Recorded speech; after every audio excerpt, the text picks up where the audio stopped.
अक्सर हम बहुत सारे कामों को सिर्फ इसलिए रास्ते में छोड़ के चले जाते हैं क्योंकि जब कोई भी व्यक्ति उंगली उठा देता है, जब भी आप कोई नया काम करेंगे तो बहुत सारे लोग टोकने वाले आपको होंगे। और अक्सर हम लोगों के से सुनते हैं कि चार लोग क्या कहेंगे। ये चार लोग कौन हैं, इसका आज तक पता नहीं चला और सामने भी नहीं हैं भी नहीं। लेकिन फिर भी ये चार लोग बहुत सारे लोगों को हतोत्साहित करते रहते हैं, उन्हें आगे नहीं बढ़ते देते हैं, उन्हें कुछ नया नहीं करने देते हैं। कि जब भी व्यक्ति समाज से हटकर कोई काम करने की कोशिश करता है तो ये चार लोग उनके काम में बाधक बन जाते हैं। ये चार लोग कुछ नया नहीं होने देते हैं, नए रास्ते पे लोगों को नहीं चलने देते हैं।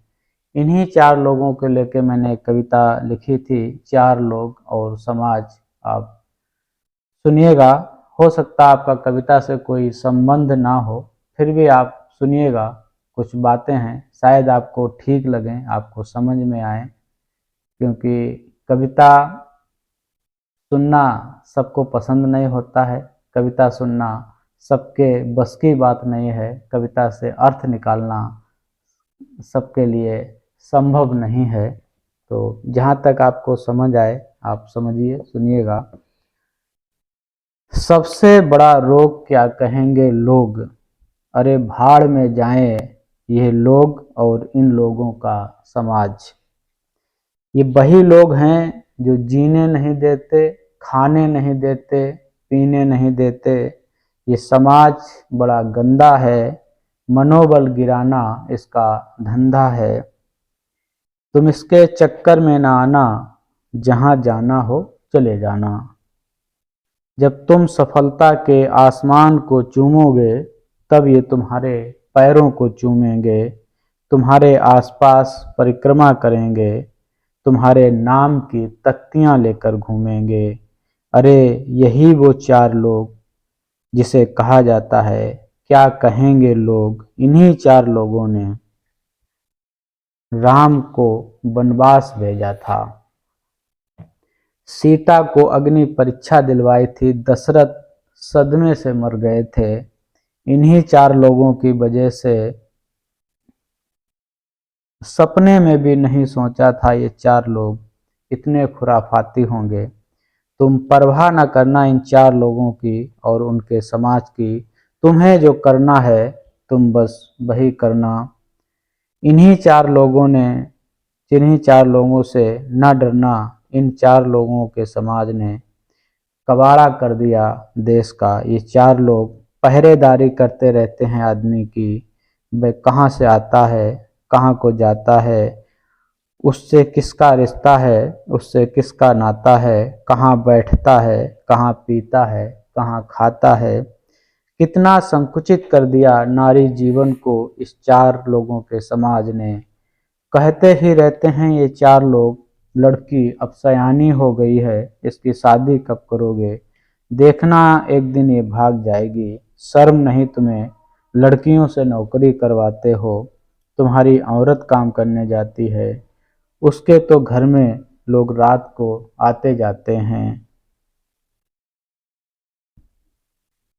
धंधा करती है ये साली, छिछोरी है, नाक कटवा दी पूरे समाज की इसने।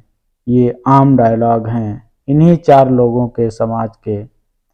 बच के रहना इन चार लोगों के समाज से। बहुओं के लिए भी बहुत से डायलॉग हैं इन चार लोगों के समाज के पास। नाक कटवा दी फलाने की बहू ने, अम्मा लगती है पूरे मोहल्ले की, लज्जा शर्म तो बेच खाई इसने। ढिमाके के लड़के को तो गुलाम बना लिया इस बहू ने, देखना इसके तो ज़्यादा दिन नहीं रहेगी।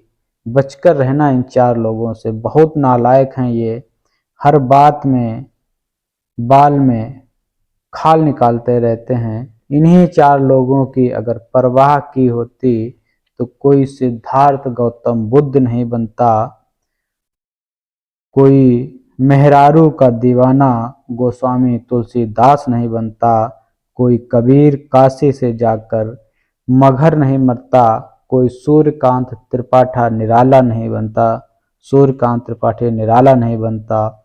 इन्हीं 4 लोगों की अगर परवाह की होती धर्म के लिए, महाभारत नहीं लड़ी जाती, कोई कृष्ण दौड़कर सुदामा को गले नहीं लगाता, कोई मीरा एक तारा लेकर गली गली नहीं भटकती, किसी लैला मजनू की कहानी नहीं लिखी जाती, और कोई रांझा हीर के लिए पत्थरों की बरसात नहीं सहता। इन्हीं 4 लोगों की अगर परवाह की होती तो कोई बैरिस्टर लंगोटे वाला गांधी नहीं बनता, फांसी के फंदे से चूमने वाला कोई भगत सिंह नहीं बनता। बच के रहिए इन 4 लोगों से, ये आपका सहयोग कुछ भी नहीं करेंगे, आपको ताना दे दे कर मार डालेंगे। तो ये कविता थी हमारी तुकांत कविता, 4 लोगों जो क्या कहते हैं।